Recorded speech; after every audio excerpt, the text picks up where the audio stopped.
आप हमारे पर कृपा करिए,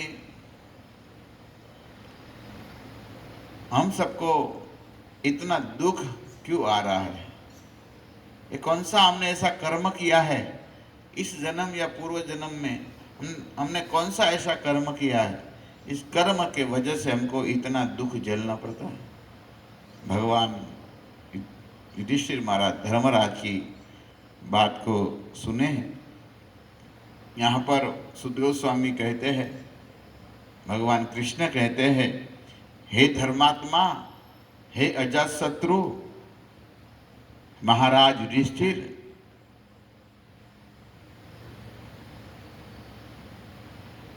कहते हैं, भगवान टाइटल दिए हैं बृहद नारदीय पुराण में। भगवान स्वयं युधिष्ठिर महाराज को टाइटल दिए, कौन सा? धर्मात्मा कहा है। फिर कौन सा कहा? अजातशत्रु कहे। ये युधिष्ठिर महाराज जो धृतराष्ट्र को कपट प्रिय था, इसलिए लिखा है कपट प्रिय धृतराष्ट्र ने क्या किया? तो कहते हैं, ऐसे धृतराष्ट्र के पुत्रों ने कपट पूर्व, इसने भी कपट किए और आपका सब राज्य सल से जुआ में ले लिया। मैं यही केवल इस वाक्य पर एक श्लोक में मैं चिंतन कर रहा था, कितना इसमें छुपा हुआ है। भगवान ने संबोधन दिया, पहले धर्मात्मा, फिर अजातशत्रु, और फिर धृतराष्ट्र को क्या कहे? कपट प्रिय धृतराष्ट्र। ऐसा नहीं कि महात्मा धृतराष्ट्र नहीं कहे, कपट प्रिय। तो अजातशत्रु भगवान युधिष्ठिर महाराज को कहते हैं, आप अजातशत्रु है। इसलिए भागवत में पहला स्कंद 13वां अध्याय और 34 नंबर के श्लोक में श्री सुत गोस्वामी कहते हैं, अजातशत्रु विमृशद्या श्रुणे पाणिभ्यां द्विष्टव्यात्मानमात्मना अजातशत्रुं प्रत्युच्चे प्रभुः पादावनुस्मरन्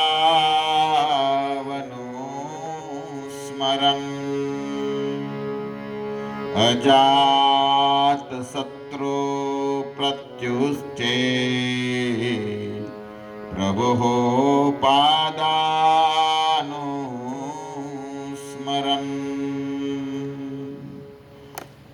कहते हैं,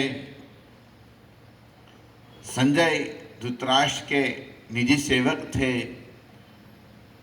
सुत गोस्वामी कहते हैं, संजय को पूछा, सुबह में धृतराष्ट्र महाराज का नियम, युधिष्ठिर महाराज का नियम था सुबह में धृतराष्ट्र और गांधारी का दर्शन करना हर रोज।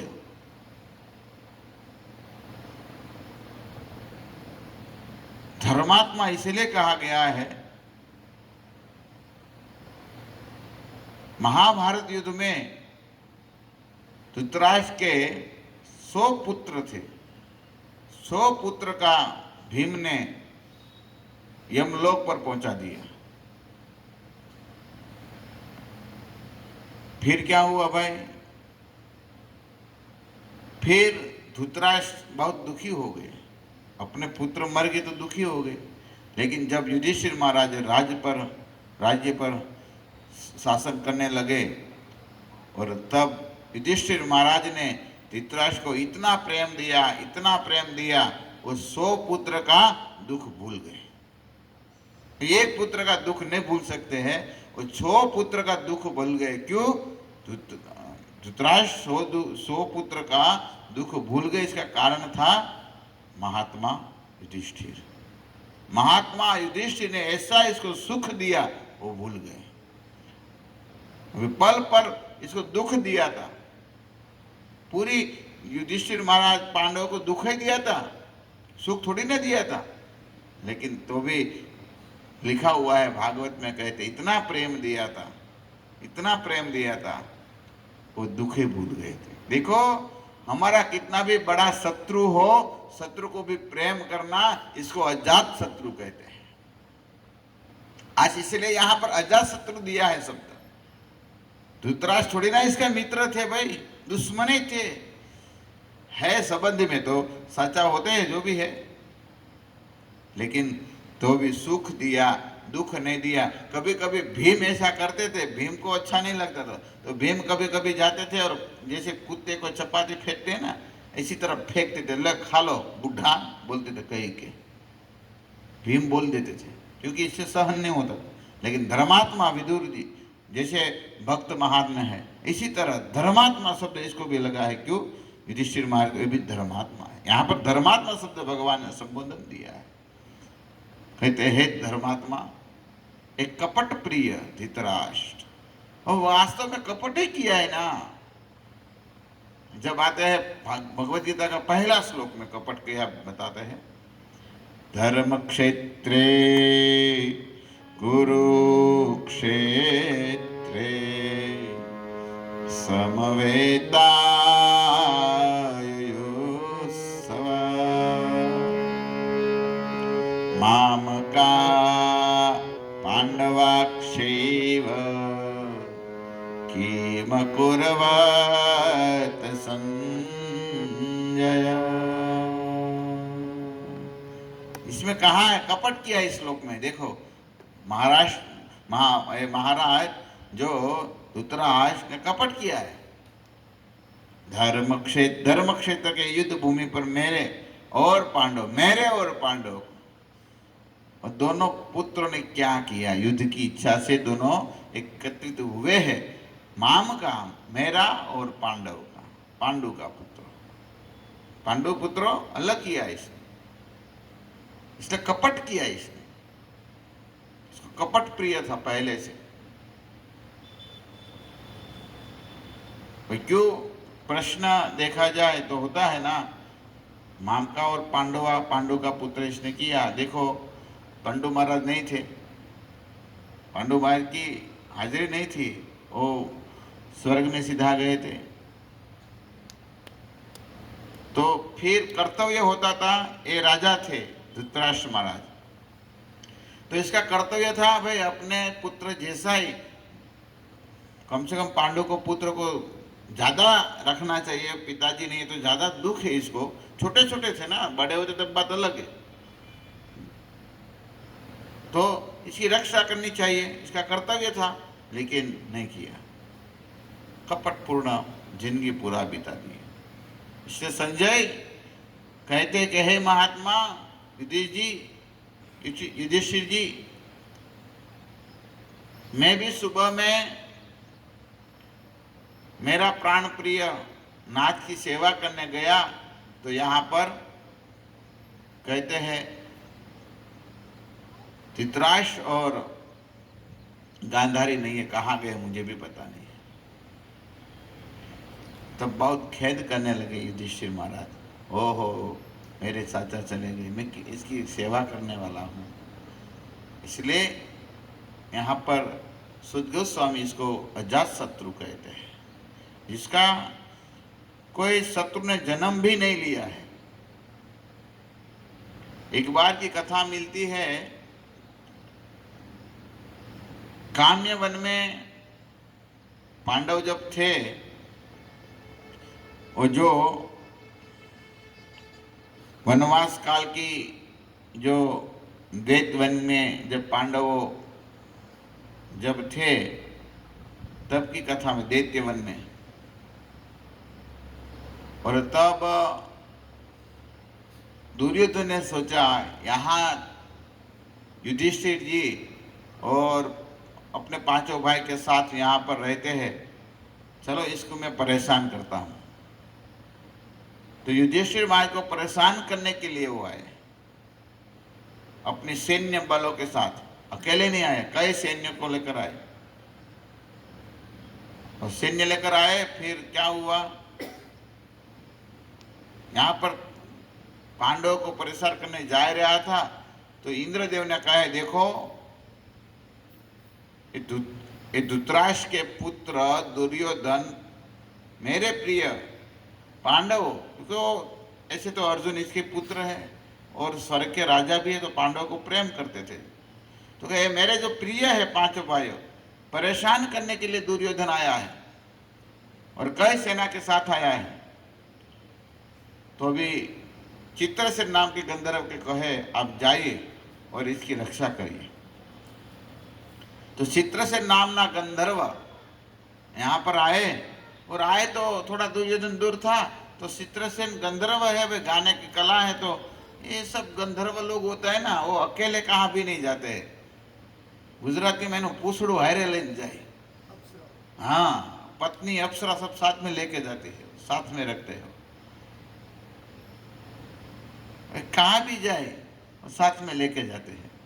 वो वसु की कथा भी ऐसी ही है ना, वो 8 वसु जब गए और वशिष्ठ जी के आश्रम में वो एक दो था वसु, और ये वसु ने वशिष्ठ जी की गाय चुराया। क्यों चुराया? अपनी पत्नी ने कहा, इसीलिए पत्नी के मुझे गाय बहुत अच्छी लग रही है, भाई मत लो, ये ऋषि मुनि की गाय ये नहीं लेना चाहिए। नहीं, मुझे अच्छी लगी, श्राप लग गया, और श्राप लगे तो 300 साल जीना पड़ा, पिता भीष्म बन कराना अपना, है ना, एक कथा मिलती है। कभी कभी जाना है तो पत्नी को समझा बुझा कर अपने पुत्र को 5 देकर आना चाहिए, सब जगह पर पत्नी का काम नहीं है। समझा बुझा ठीक है, अभी भारी आप जो बोलेंगे ऐसे ठीक है, कभी कभी शॉपिंग में साथ में लेके जाओ, इसका वो कर्तव्य है, शॉपिंग में इसको अच्छा लगता है। फिर कथा में जाते सो जाती है, हाँ ऐसा होता ही है। शिव जी ले गए थे तो सो गए पार्वती, हाँ सती जी सो गए, और फिर बड़ा इतिहास बन गया, होता है ना। लेकिन कथा में तो लेके जाना है, सोए तो भी लेके जाओ भाई, कलयुग में सोएगा भी तो भी ठीक है, कथा में कम से कम है। कभी कभी तो जिस तरह भगवान द्वारकाधीश कथा कह रहे थे, भगवान अर्जुन को गीता सुना रहे थे, तब पितामह भीष्म कहते थे, जब द्वारकाधीश बोलते थे और ऐसा पवन में कभी कभी भगवान द्वारकाधीश का इस शब्द पवन के साथ में आ जाए कान में, तो गीतार्थ मानते थे पितामह भीष्म, वाह द्वारकाधीश की ध्वनि हाँ हमारे कान में चली गई। तो इसी तरह कथा में आए, कम से कम आधा सोए, आधा, नींद तो आता है, क्या करें। हमारे गुरु महाराज कहते हैं कथा में जो सोते हैं ना, वो महापापी होते हैं पूर्व जन्म का, ये जन्म में तो पता नहीं, पूर्व जन्म में कथा में नहीं सोना चाहिए, जागना चाहिए, जागृत अवस्था में कथा सुननी चाहिए। मैं कल हमारे संत प्रभु को बता रहा था, श्रोता कई प्रकार के होता है, कोई तो श्रोता सोता ही है, फिर श्रोता जैसे गन्ने के खाते हैं ना, फिर निकाल लेते, इसको भी गुजराती में सोता गाड़ी नहीं खा। तो कई प्रकार के होते, इसमें मीन जैसा 4 प्रकार के पवरा श्रोता है, इसमें पवरा चातक हंस, चातक जैसे होना चाहिए, केवल पानी पीना है तो स्वाति नक्षत्र के, ऐसी कृष्ण की कथा सुनना है, दूसरा नहीं चलेगा। दूसरा श्रोता होता है हंस जैसा, अच्छा वो क्या करता है, हंस दूध पीते हैं पानी को छोड़ देते हैं। फिर शुक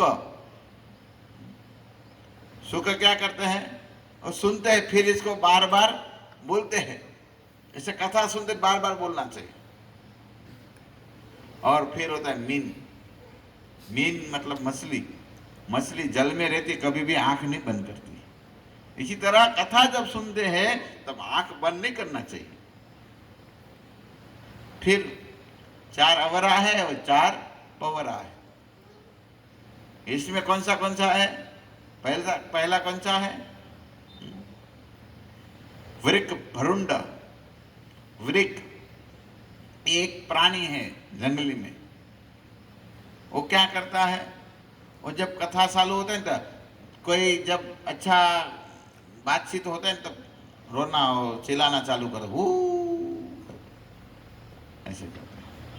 तो ऐसे कोई वक्ता जब कथा करते हैं तब क्या करते हैं, श्रोता आके बात ही करते हैं, कथा चालू लेकिन बात करेंगे।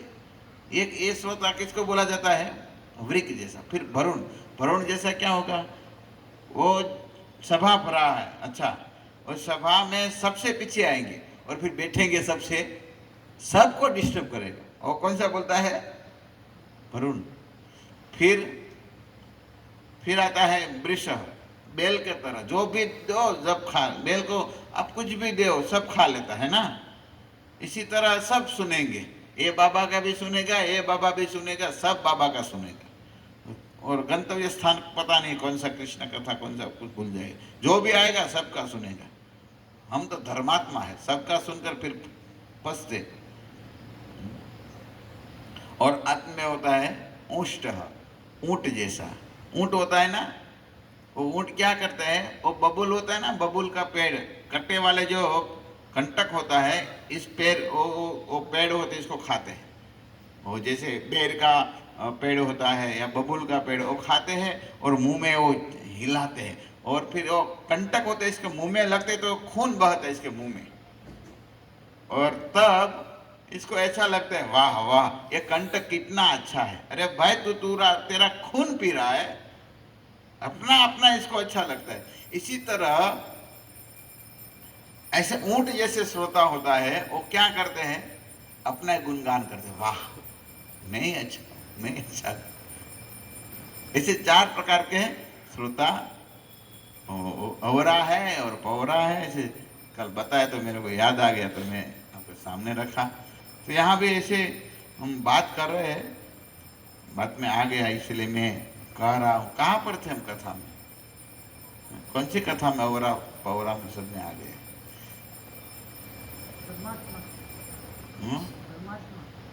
क्या धर्मात्मा, धर्मात्मा तो पहले आ गया था, ये कुछ कथा चल रही थी। हाँ, तो अजात सत्र पर हम कह रहे थे, तो चित्रसेन सब अपने पूछड़ा को लेके आके, मैं ये बोला पूछड़ा, पूछड़ू ज अटवाड़े जाए, हम बीजू कोई न अटवाड़े। हाँ, तो पूछड़ू तो हारू से हमने भगवाने दूर रेखा बधाने। गुजराती में पूछड़ा थी दूर रहियो तमे, संगीतम प्रभु। हाँ,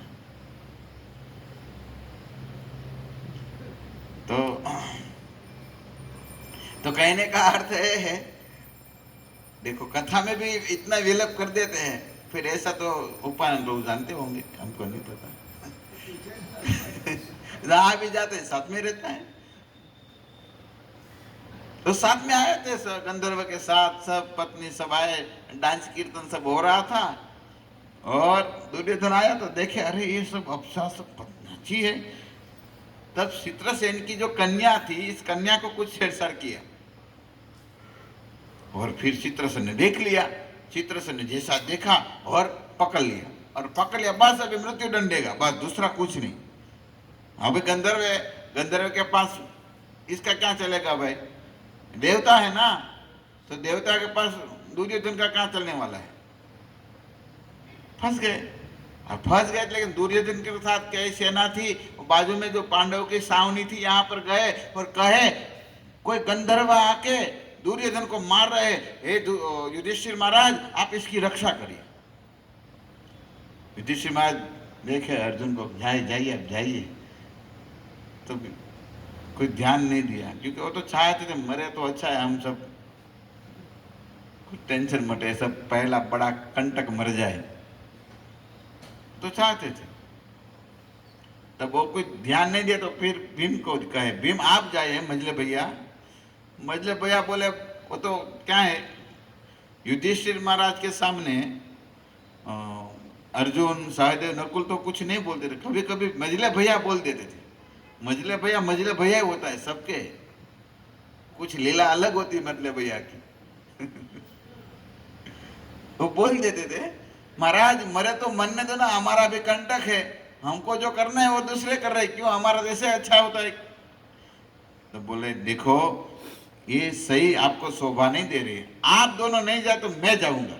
और ऐसे भालू लेके खड़े होके गए रक्षा करने के लिए। तब फिर दोनों को शर्म आ गई, अरे भाई हम दोनों इतना वीर है, और हम न जाए और हमारे बड़े भाई जाए, ये अच्छा नहीं है।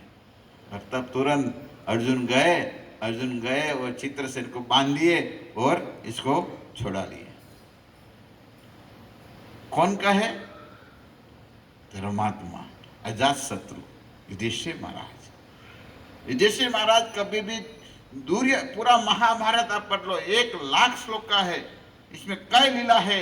पूरा महाभारत में पांडव की और कौरव की लीला है, कथा है ना सब, और इसमें एक भी ऐसा श्लोक नहीं है धर्मात्मा अजात शत्रु युधिष्ठिर महाराज दुर्योधन को अपना शत्रु नहीं माना है, कहां भी नहीं माना है, कहां भी एक श्लोक में भी शत्रु नहीं कहा गया। अब सोचिए, इस जगह पर हम होते तो हम तो खुश होते, चलो चलो गए, मरे, अच्छे हुए। ये इसलिए अजात शत्रु का है, ऐसी कथा मिलती है तो ठीक है, तो समझ में आ गया, चलो दुर्योधन की रक्षा किया। एक बार ऐसा हुआ था जब खांडवी वन में थे, तो यहाँ पर दुर्योधन की बहन का नाम दुसला क्या था? दुसला था शायद, दुष्यंतला है दुसला शायद, न बोलो तो दुसला। तो वो दुसला का वो स्वामी थे जयद्रथ, सिंधु देश के नरेश। वो क्या किया, वन में आए और द्रौपदी कुछ अकेले कुछ फूल तोड़ने या कुछ पानी भरने के लिए गई थी, तो क्या किया, वो जयद्रथ आया और उठा के भाग गया। और वो जैसे टिटहरी चिल्लाती है ना, बच्चा जैसे यहाँ बच्चा होते तो कैसे चिल्लाते थे, द्रौपदी वन में चिल्लाने लगी, और चिल्लाने लगे तो भीमसेन इस आवाज सुन गए, दौड़े और ये भीमसेन तो पवन के पुत्र है, पवन के वायु वेग से दौड़े और द्रौपदी की रक्षा कर लिया, और फिर दुशासन को पकड़ लिया और पकड़ बाल, और सॉरी इसको दुशासन क्या जयद्रथ को, और पकड़कर लाए, बाल पकड़कर घिस कर लाए युधिष्ठिर महाराज के पास। अभी चाहे तो वो मार सकते थे, लेकिन बोले भाई निर्णय हम नहीं करेंगे, हमारे बड़े भाई करेंगे। और बड़े भाई के पास ले गए और कहे, देखो हमारी पत्नी को, सब हमारे मतलब हम सबकी पत्नी है, और इसका हरण किया, अपहरण किया है, तो जो अपहरण करते हैं वो दंड के पात्र होते हैं, और दंड कैसे, मृत्यु के पात्र हो सकते हैं, और आतताई बोला जाता है। दूसरे की पत्नी का हरण करना, इसको आतताई कहा गया है शास्त्र में, तो इसको दंड मिलना चाहिए। तब क्या दंड दिया जाए? तब युधिष्ठिर महाराज कहते हैं, इसको छोड़ दो क्योंकि अपना संबंधी है, लो इसको कुछ दंड नहीं देना है। अभी अपनी पत्नी को चुरा कर लेके जा रहा है और इसको दंड नहीं दे रहे, इसलिए ये भी अपने शत्रु नहीं माना इसको, इसलिए अजात शत्रु शब्द इसके लिए कहा गया है। संत होते हैं ना, वो दूसरे का भलाई करते हैं, भक्त होते हैं ना, वो कितना भी हमारा बुरा लोग करे, लेकिन इसका अच्छाई सोचते हैं, अच्छाई करते हैं। इसलिए रामायण में तुलसीदास जी कहते हैं,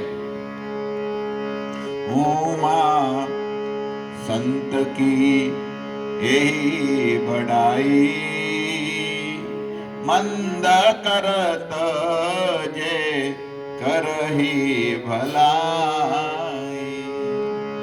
उमा संत की यही बड़ाई, मंद करत जे करही भलाई। ये उमा पार्वती को कह रहे हैं भगवान शिव जी, तो संत भक्त होते हैं ना, वो अपना कोई बुरा करते हैं तो भी इसे मंद जीव का वो कल्याण करते हैं। एक संत जा रहे थे और कई शिष्य के साथ जा रहे थे, तो एक गांव आया, तो एक गांव में एक व्यक्ति ने क्या किया, वो जैसे लकड़ी जलते बाद में लकड़ी का जो राख हो जाता है ना, वो राख लेके इस संत के ऊपर डाल दिया, कितना एक पूरा ज़्यादा डाल दिया इसके ऊपर। तो फिर और राख डाल के भाग गए। तो इसके कई शिष्य साथ में थे, वो दौड़ कर गए इसके पीछे और पकड़ लिए और इसके पांच लाए संत के पास। देखो ये व्यक्ति ने आपके ऊपर राख डाला है, तो इसको जो सजा देना है आप दीजिए, जो कहना है करिए।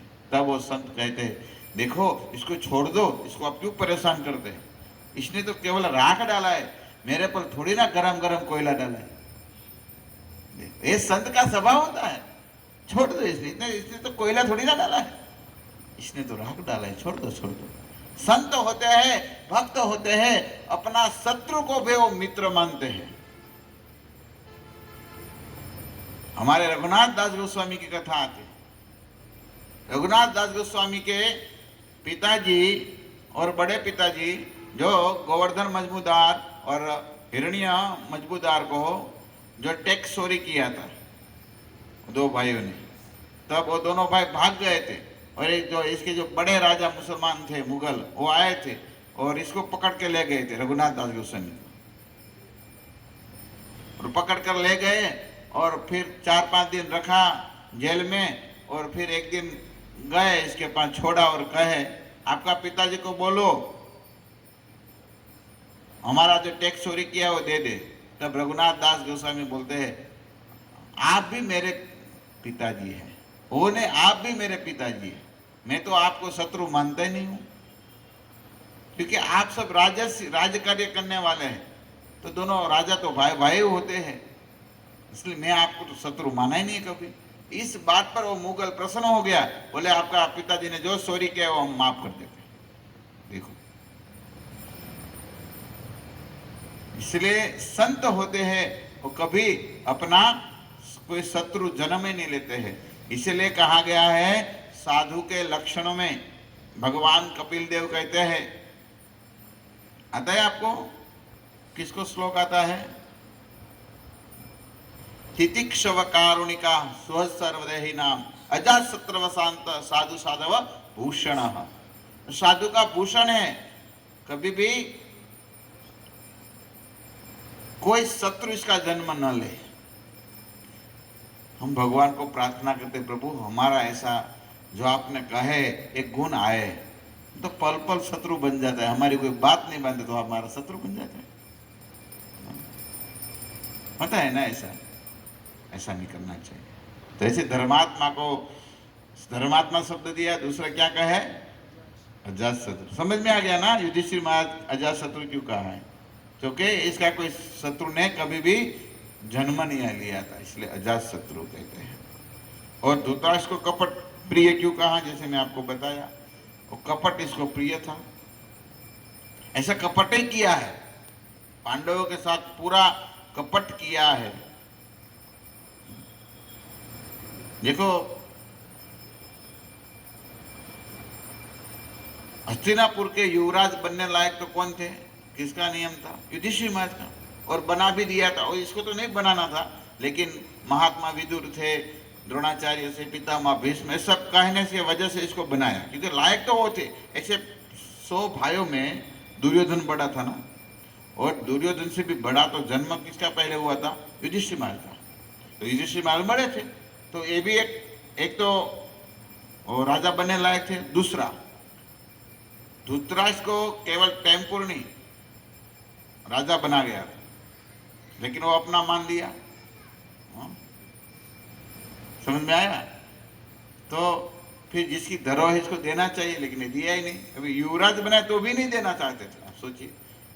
फिर अज्ञात कालवान में जब वो चले गए तब सोच लिया अभी पांडव सब मर गए, लाक्षागृह में मर गए। लाक्षागृह क्यों बनाया था, पांडव को मारने के लिए, वो कपट ही किया था, दूसरा किया था क्या, इसको लाक्षागृह बनने वाला था, धृतराष्ट्र को नहीं पता था, सब पता था, कपट किया था मारने के लिए, इसीलिए इसको कपट, जन्म से कपट प्रिय था, जन्म से वो द्वेष करते थे पांडु से, वो चाहते थे मुझे राजा बने। अरे भाई तेरे को आंख ही नहीं है, वो शास्त्र में लिखा है ना सब राजा नहीं बन सकते, लेकिन कपट से राजा बन गए। और देखो कपट से जब राजा बनते तब प्रजा बहुत दुखी होता है, क्योंकि इसके जीवन में जहां कपट होते हैं यहां कभी प्रजा सुखी नहीं होती है। और देखो हमारे जीवन में भी कपट हम जब रखते हैं ना, तब याद रखो कभी भगवान नहीं प्रसन्न होते हैं। देखो भगवान को प्रसन्न करना है ना, तो आप कपट से मुक्त हो जाओ, कपट निकाल दो, हृदय में कपट नहीं होना चाहिए। भगवान राम कहते हैं लक्ष्मण जी ने पूछे एक दिन कि हे लक्ष्मण जी कहे, हे प्रभु श्री राम, आप बताइए आपको कैसे व्यक्ति अच्छे लगते हैं। तब भगवान श्री राम कहते हैं, निज जन मोहि जन पावा, छल कपट छिद्र मोहि न भावा। निज जन मन मोहि जन पावा, छल कपट छिद्र मोहि न भावा। जो छल कपट द्वेष ईर्षा करते हैं ना, ऐसे छिद्र होता है ना, भगवान कहते हैं वो मुझे अच्छा नहीं लगता, ये लोग अच्छे नहीं लगते। इसलिए कपट मत करिए, कभी भी कपट भगवान को प्रिय नहीं है। और कभी भी किसी के जीव के सामने, कोई भक्तों के सामने तो कम से कम कभी भी कपट मत करिए, किसी के सामने नहीं करना चाहिए, लेकिन भक्तों के सामने तो मत करिए।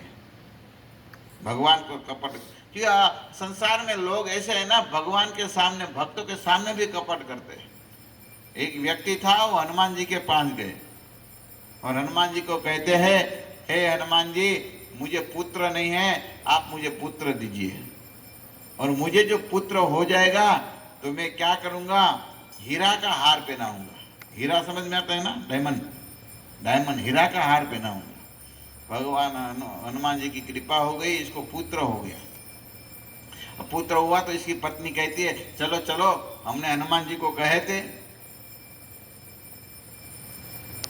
पुत्र होगा तो हार पहनाएंगे, और भी कौन सा हार पहनाएंगे, हीरा का हार पहनाएंगे हनुमान जी के पास। लेकिन वो बोलते अभी तो बड़ा तो होने दो, थोड़ा बड़े होने दो। तो फिर बड़ा हुआ, थोड़ा बखुनिया फिर अपनी भाषा के ना हालवा मीठो छोकरो, तो હવે તો હાલો કે મૂંગી રે ને કે હજી કડી ખમ્મા દે ને, થોડો મોટો થવા દે के। फिर बड़ा हो गया और बोलने लगा, 4-5 साल के हो गए, और हनुमान जी के पास गए, एक फूल हार लिया। इसने क्या किया, एक फूल का हार लिया ऐसा, और हनुमान जी के पास वो बच्चे को, इस सेठ ने पूछा, बेटा तेरा नाम क्या है, तो बोले मेरा नाम तो हीरा है, मेरा नाम हीरा है। अच्छा, अभी देखो सेठ ने भी बुद्धि चलाई थी, वो अपना बेटा का नाम क्या रखा था, हीरा, हीरो भाई, हीरा भाई। तो वो ये हार था ना, वो फूल लिया, वो किसको पहनाया, वो बच्चे को पहनाया, और फिर पहना कर निकाल कर हनुमान जी को कहते हैं, प्रभु ये हीरा का हार आप ले लो। ऐसा कपट करते हैं, समझ में आया।